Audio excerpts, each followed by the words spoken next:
According to the reports that I see, you have occasional robberies, some home break-ins. More of them have a tendency to be gang-related. And it's unfortunate because gangs was not one of those things that when I was growing up here in the 50s, that was a major issue.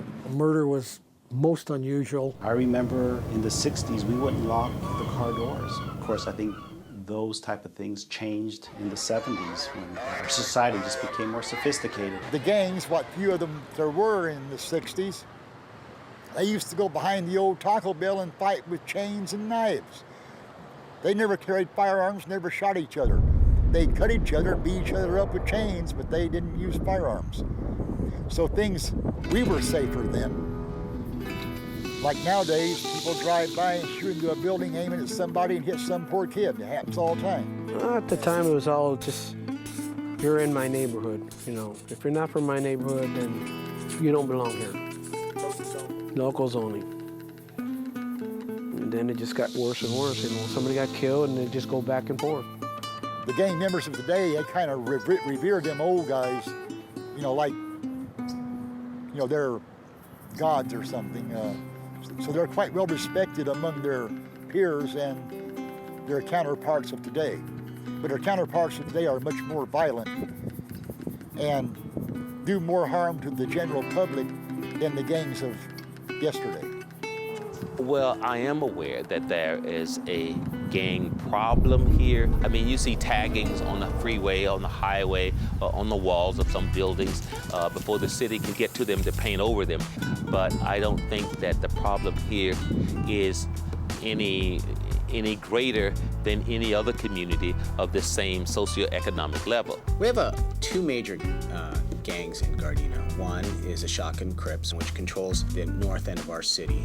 And then from the middle part to the south end of our city, we have a Hispanic street gang called G13, Gardena 13. Those are the two big gangs in Gardena.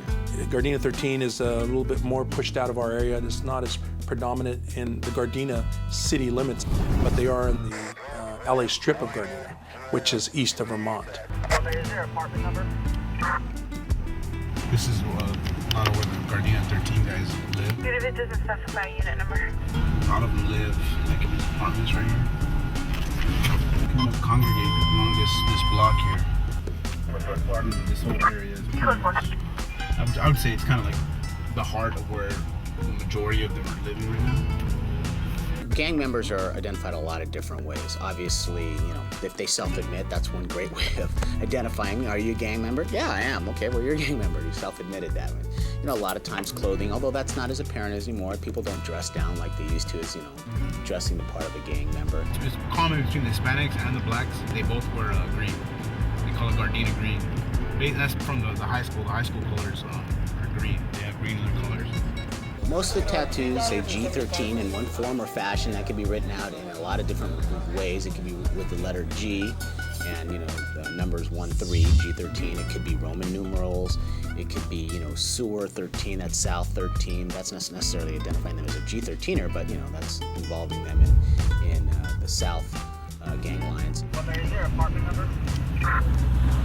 Even if it doesn't specify a unit number. There were certain neighborhoods that we just didn't get along with. Down the street, which is T-Flats, that's been going on since before I was even from the neighborhood. Probably late 60s or 70s. I belonged to a Los Santos club, which I still have my club jacket, and every now and then we'd have a car wash to buy the club jackets. I got shot in this jacket.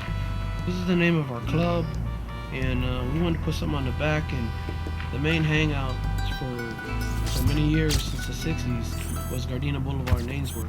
The guy who made the jackets, we took a photo of the corner, and this is what he came up with. It's basically a homie kicking it on the corner. This guy on the top, Los Santos. Los Santos means the Saints. Not too long ago, this painting right here had a bunch of graffiti on it. And people, they put down people that had passed away. Be at a funeral, somebody maybe got killed. Like the first guy that got killed from my neighborhood got beat down with a 2x4. I know most of them, they got killed. And he recently killed one of my buddies standing on Gardena Boulevard with his back against the boulevard. And then they hit him up, turned around, and they shot him. It was mainly fist fighting. There were no guns. This was in the early 70s. Once in a while, you know, somebody pull out a knife. Then there'd be like the first drive-bys. You just see all the bullet holes, boom, boom, boom, boom. It was just an evening, and I hear pop, pop, pop over on the corner, and I recognize it as gunshots. And I hear cling, cling. It sounds like cartridges bouncing off of cement. And without thinking, I said to Loretta, I says, hit the deck, Loretta. I says, somebody's out there shooting. I didn't know who they were shooting at. So I heard the car screech around the corner, and I came outside, and I didn't see anything. And the next morning I came out, and one of the neighbors over here said he heard the cars screeching around the corner.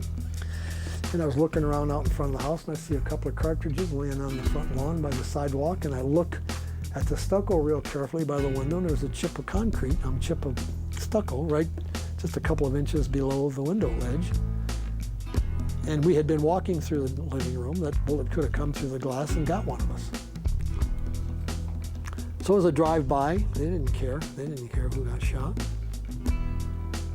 And to tell you the truth, that pissed me off. I had a saxophone player. He used to teach in Gardena, HB. And HB was a white guy. And he came to play sax and Brian and things. And we were laughing one night out in the garage talking crap. And I said, yeah, HB, yeah, we show you how we do it when you come to the ghetto. He said, stop. I want to let you know. This is not the ghetto. You may have heard that on a Donny Hathaway song, but this is not it. These are nice middle-class American homes. Your parents are teachers. You have a station wagon to haul your van around and a garage to hang out in. This is not the ghetto.